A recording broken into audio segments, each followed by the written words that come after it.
Hello everyone, in this video I will show you how to download and play Aniimo on PC. A few things to know.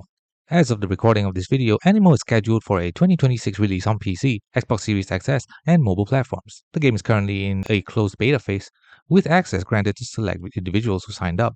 For the best experience, consider checking the minimum system requirements for the official PC release. However, if you want to play Aniimo prior to its release, use an Android emulator like Moomoo Player by first downloading and installing the emulator, signing into your Google account, searching for Aniimo in the Play Store, installing the game, and then launching it from the emulator's home screen.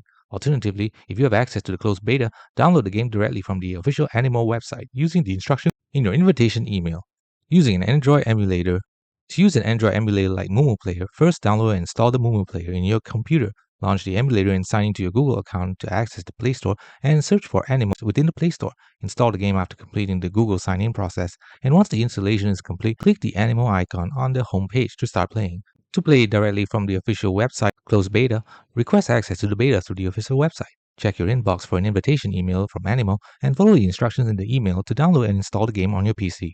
Thanks for watching. Don't forget to like and subscribe for more videos.